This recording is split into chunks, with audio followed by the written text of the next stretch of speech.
Craig Lewis haiba miyoi asi heartbeat natraga pulse yaudana hingba ahanba miyoi ni. Google na sterile male mosquito 32 million thadokuna mosquito gi population Hanthanaba plan tauri. India gi Mumbai police na pigeon amabu Chinese spy amani khalubadagi 8 months phajinduna thamki. Human all haina khangnaba Martin Jo Laurello haiba German performer asina mahaki makok adu tunglomda pura onthokuna audience singbu angakpa phawankhre. Fake number 1 Craig Lewis haiba miyoi asi heartbeat natraga pulse yaudana hingba ahanba miyoi ni. 55 years suraba Houston dagi Craig Lewis haiba miyoi asina 2011 gi medical history da record asibu thamkhibani. Cardiac amyloidosis kauba yamna sathiba laina amana nabadagi mahak matam khara khakta hingba tarami. Texas Heart Institute ki doctor singna groundbreaking surgery ama pangthoklami. Masida mahaki fail oiraba heart adu lauthoktuna artificial heart device ama sinjillami. Anauba artificial heart asina pulse create tawdana blood pump tawrami. Surgery adu maming leraba surgeon Dr. Bud Frazier amadi Dr. Billy Cohn makhoi anina lusingduna pangthokhi. Surgery matungda doctor singna check tawbada heartbeat sound amata thoklamde amadi pulse haibasisu leiramde. Adubu mahak hawgalaktuna mahaki family ga wari watai saba ngamlami. Fake number 2 Google na sterile male mosquito 32 million thadokuna mosquito gi population hanthanaba plan tauri.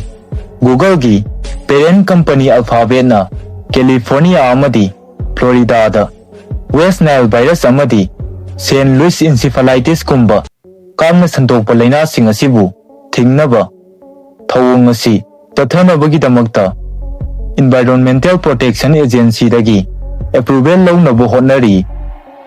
Google na thadorakadaba kang laba sing adu Wolbachia kauba bacteria makhalama kapsilli. Asigumba kang laba sing asiga atopa wild female singa loinabada oirakpa fertilized egg sing adu bacteria aduna maram oiraga macha onba ngamloi. Plan asi karigumba approve tawrabadi asigumba kang laba sing asi chahi amada 16 million chahi ani changna punna 32 million release tawgani hairi. Kang laba sing asidi miyoibada chikte maram asina haiba mafam sing asida kang chikpagi chang hengatloi. Fake number 3 2023 gi May thada India gi Mumbai police na pigeon amabu Chinese spy amani khalubadagi 8 months phajinduna thamki. Masa animakta stamp number amadi makhongda ring yauba Chinese character manba pigeon adu police guard singna pharami. Inquiry chatharingai manungda pigeon adu by Sakar by Dinswa Petit Hospital for Animals da thamlami. Investigation ama chatharaba matungda pigeon adu nanthokraba Taiwanese racing bird amani haibasi khanglakhi.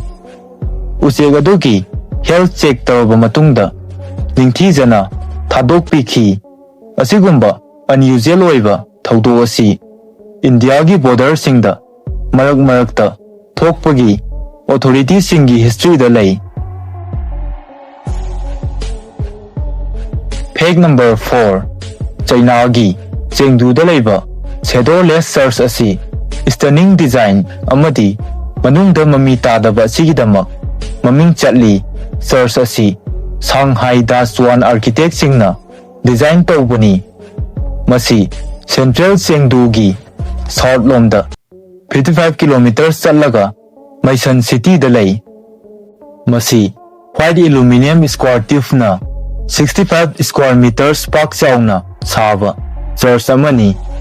Masi public ki oina entry free oy mafam asida visit tawbagi khwaidagi khudong chaba matamdi evening natraga numit takraba matungdani matam asidadi internal light sing adu thanba matamda aluminum structure sing aduna mangal pithoraktuna pumlang langba magic ki structure ama oina uhalli.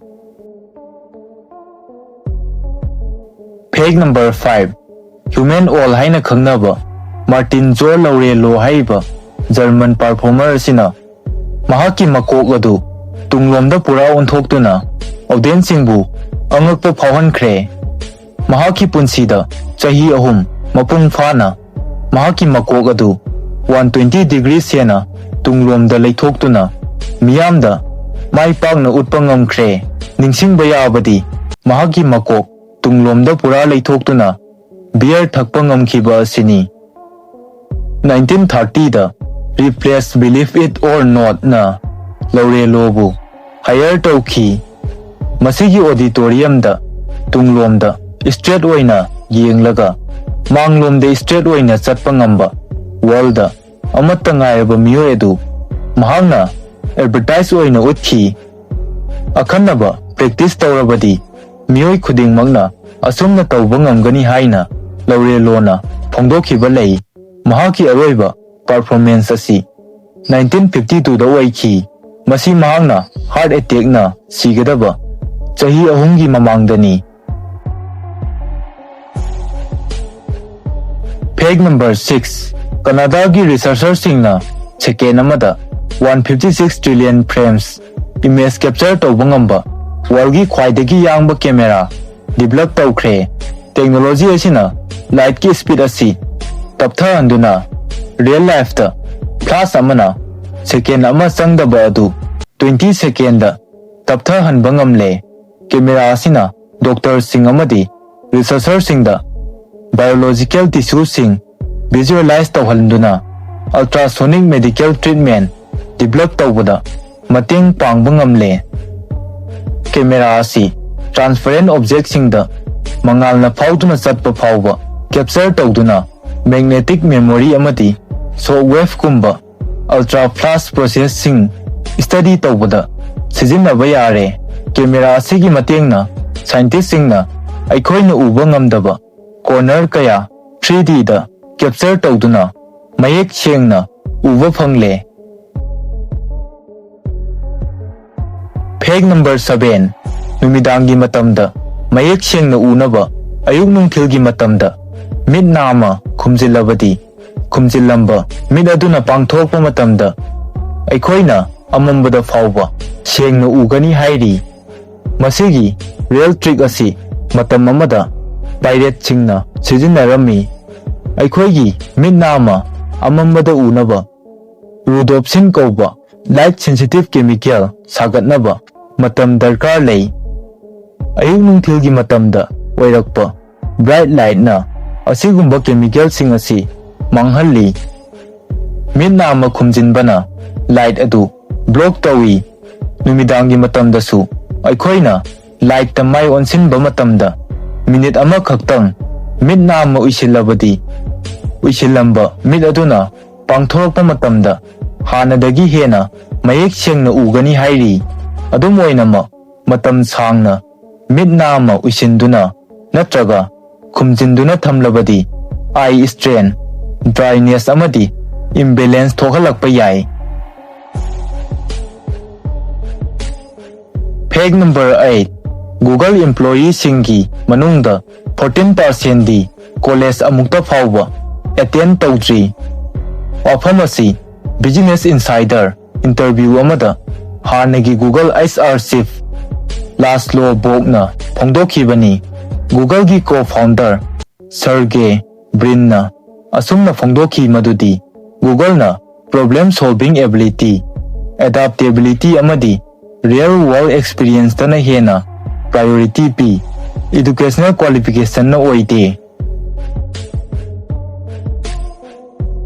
Page number 9 Bluetooth technology asi 10th century gi matamda ningthau oiramba ping hara Bluetooth ki maming lawraga thonkhibani mahangna Denmark amadi Norway punsilami mato sumna technology asina computer amadi cell phone punsille engineer singna ming asi 1997 da select tawkhibani masigi maramdi King Haralna Scandinavian tribes sing punsin bagum technology asina short range wireless standard amagi makhada disparate PC amadi cellular device makhoi ani si punsin naba design tawkhibani